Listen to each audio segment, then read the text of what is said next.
In the winter of 1803, the quiet London suburb of Hammersmith began whispering about a ghost. People said it drifted through the churchyard at night, wrapped in white, gliding silently beside the gravestones. Others claimed it grabbed at travelers, followed them home, and stared from the darkness with hollow eyes. Before long, fear spread like frost. Doors were bolted, streets emptied, and the town began to believe that something evil had awoken among the dead. Some even said a pregnant woman collapsed in terror after encountering the spirit and never recovered. Patience gave way to panic. Groups of frightened residents began patrolling the streets, armed with pistols and muskets, determined to hunt the ghost down.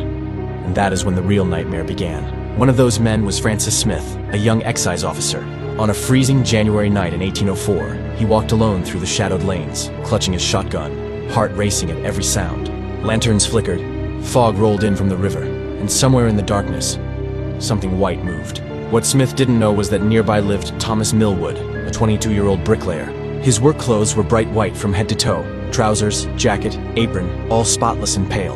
Locals had already warned him that he looked exactly like the ghost. His family begged him to wear a dark coat at night, but Thomas laughed it off.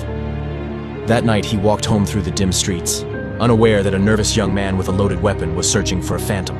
Francis Smith saw the white figure appear through the mist. His blood ran cold. He shouted a warning. Thomas shouted back, annoyed, not afraid. Smith panicked. He pulled the trigger. The shot echoed off stone walls. Thomas Millwood collapsed, dead before he touched the ground. And just like that, the ghost of Hammersmith had claimed a life. The town fell into shock. Fear turned to guilt, and Francis Smith was arrested for murder. At his trial, he wept. He insisted he truly believed Thomas was the ghost haunting the town, that he acted out of terror, not cruelty. The court did not accept it. A mistaken belief in the supernatural was not a defense for killing a man. Smith was sentenced to death, before the king himself reduced the punishment to imprisonment. The case would go on to shape English law about self-defense and mistaken belief for centuries. Then came the final, haunting twist. The ghost was real, not a spirit, but a shoemaker, a prankster who confessed to wrapping himself in white sheets to frighten people, simply for entertainment. A joke that turned into mass hysteria. Hysteria that turned into tragedy. Today, some say the churchyard remains uneasy at night. That the true ghost of Hammersmith is not the prankster, but the bricklayer who never came home. And the town learned a chilling truth.